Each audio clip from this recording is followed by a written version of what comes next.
مجید فرقان حمید کی ایک آیت مبارکہ تلاوت کی ہے۔ اللہ تبارک و تعالی مجھ ناچیز کو اس آیت کی صحیح تشریح کرنے کی توفیق عطا فرمائے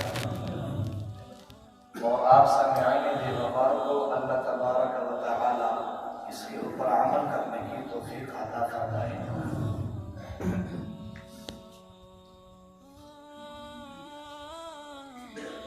اللہ تبارک و تعالی نے قرآن مجید فرقان حمید کی ایک آیت مبارکہ میں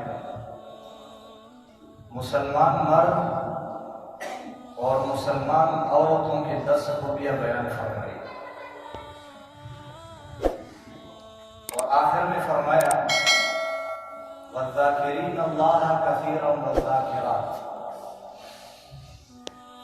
کثرت سے ذکر کرنے والے مرد اور کثرت سے ذکر کرنے والے عورتیں، ان کے لیے اللہ تبارک و تعالی نے مغفرت کا وعدہ بھی فرمایا اور اس کے ساتھ ساتھ اجر عظیم کا وعدہ بھی فرمایا۔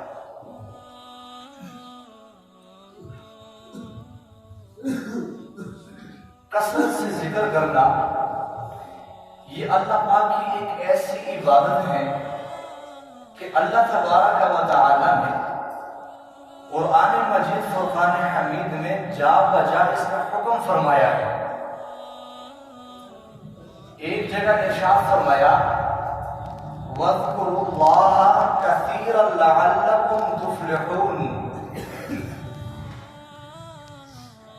کہ اللہ کا ذکر اس قدر کثرت سے کرو کہ تم کامیاب ہو جاؤ۔ اب اس آیت کے اندر اللہ تبارک و تعالی نے انسان کی کامیابی کو کثرت ذکر پر موقوف کر دیا ہے، اس لیے کہ اس آیت کے اندر اللہ تبارک و تعالی نے فلاح کا لفظ ارشاد فرمایا ہے، اور فلاح کا معنی ہوتا ہے تمام تر مرادیں پوری ہو جانا۔ گویا اللہ تبارک و تعالی نے اس آیت کے اندر یہ وعدہ فرمایا کہ تم کثرت سے ذکر کرو، میں پروردگار تمہاری دنیا اور آخرت کی تمام مرادوں کو پورا کر دوں گا۔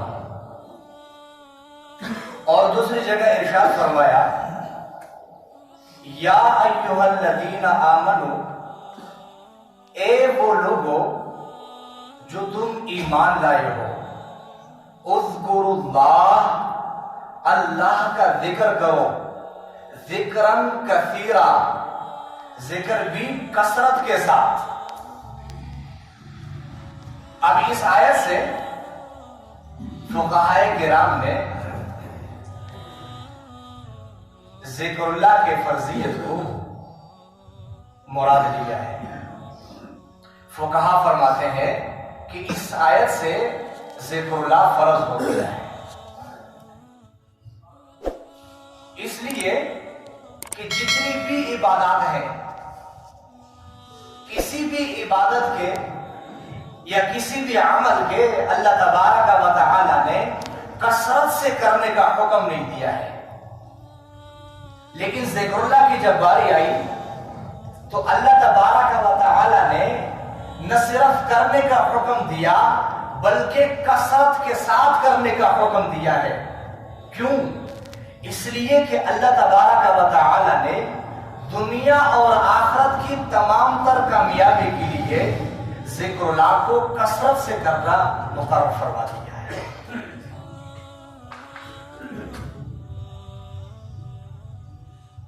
جتنی بھی عبادات ہے، نماز ہے، روزہ ہے، زکوٰۃ ہے، حج ہے، ان تمام عبادات کے لیے اللہ تبارک و تعالی نے وقت کا تعین کر دیا اور ان عبادات کے کرنے کے لیے شرائط منتخب فرمائے۔ نماز فرض ہے لیکن اپنی وقت پر فرض ہے، زکوٰۃ فرض ہے لیکن اپنے زمانے میں فرض ہے. حج فرض ہے، اپنے زمانے میں فرض ہے. روزے رمضان کے مہینے میں فرض ہے. اور پھر ان تمام عبادات کے لیے شرائط کا الگ سے انتخاب کیا. بھائی نماز کا وقت ہو گیا ہے، اب آپ کے اوپر نماز فرض ہے، لیکن مختلف شرائط کے ساتھ آپ کے اوپر فرض ہے. زکات کا زمانہ ہے، آپ کے اوپر زکات فرض ہے، لیکن مختلف شرائط کے ساتھ آپ کے اوپر فرض ہے. تمام تر عبادات کے لیے اللہ تبارک و تعالی نے وقت کا بھی انتخاب کیا اور پھر شرائط کا بھی انتخاب کیا. لیکن جب ذکر کی باری آئی تو اللہ تبارک و تعالی نے فرمایا کہ کھڑے بیٹھے لیٹے ہر حال میں اللہ کا ذکر کرو. نہ وقت کا تعین کیا، نہ شرائط کی قید لگائی، نہ مسجد کی قید لگائی، نہ مکان کی قید لگائی، نہ پاکی ناپاکی کی قید لگائی، کسی چیز کی قید نہیں لگائی. فرمایا اذکروا اللہ ذکرا کثیرا، کہ اللہ پاک کا ذکر کرو لیکن کثرت کے ساتھ کرو. آپ وضو کے ساتھ ہے تب بھی کرے، بغیر وضو ہے تب بھی کرے، آپ دن کو کرے رات کو کرے، کسی بھی وقت کوئی ٹائم کا تعین نہیں ہے، جب چاہے اللہ کا ذکر کرے. اور اس کثرت ذکر اللہ کو اللہ تبارک و تعالی نے دنیا اور آخرت کی کامیابی کرا. یہ ذکر ہے کیا چیز؟ ذکر اللہ کا کیا معنی ہے؟ اس کا لغوی معنی ہے اللہ تبارک و تعالی کو یاد کرنا. اور اصطلاحی معنی یہ ہے کہ غفلت سے یعنی لاپرواہی اور نسیان سے، بھول جانے کی بیماری سے انسان کو خلاصی نصیب ہو جائے، یہی ذکر اللہ ہے. اور آج پورا معاشرہ غفلت کا شکار ہو چکا ہے، دین سے لاپرواہی ہو گئی ہے.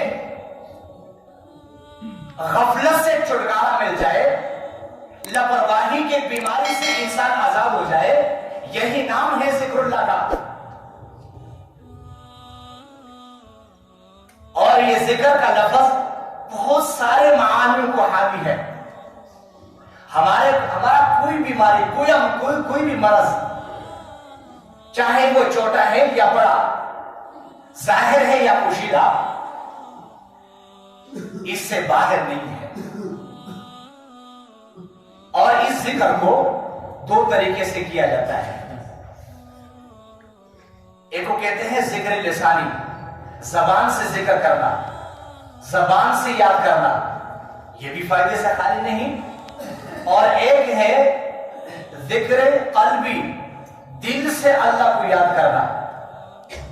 دل سے اللہ کو یاد کرنا، یہ زبان سے اللہ کو یاد کرنے سے 70 درجہ زیادہ فضیلت رکھتا ہے.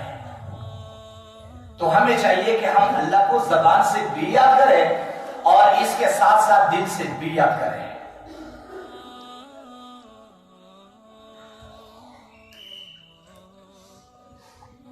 سعید بن جریر رحم اللہ فرماتے ہیں کہ اللہ تبارک و تعالی کا ذکر صرف لا الہ الا اللہ میں منحصر نہیں ہے،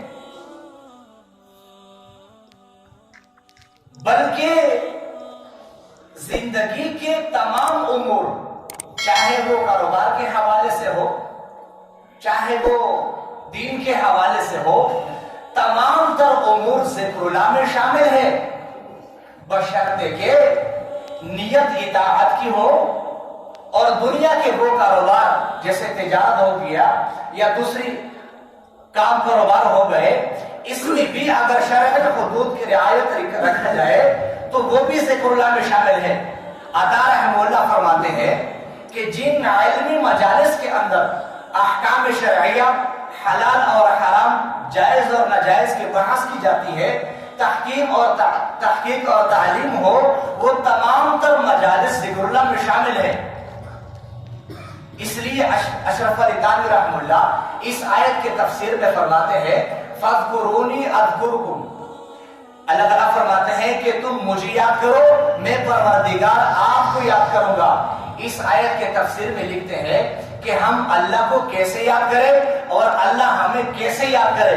فرمایا ہم اللہ کو یاد کریں گے بالاطاعت، اطاعت کے ساتھ۔ اور بھائی کس موقع پر اللہ تبارک و تعالیٰ کا ہم سے کیا مطالبہ ہے؟ اب بھائی ماں باپ بیمار ہے، بیوی بچے بیمار ہے، اب اس موقع پر اللہ تبارک و تعالیٰ کا ہم سے کیا مطالبہ ہے؟ اللہ تبارک و تعالیٰ ہم سے کیا چاہتے ہیں؟ بیوی بچے بیمار ہیں، ماں باپ بیمار ہیں، اور آپ نفل میں پڑے ہوئے ہیں، ذکر اور مراقبے میں بیٹھے ہوئے ہیں۔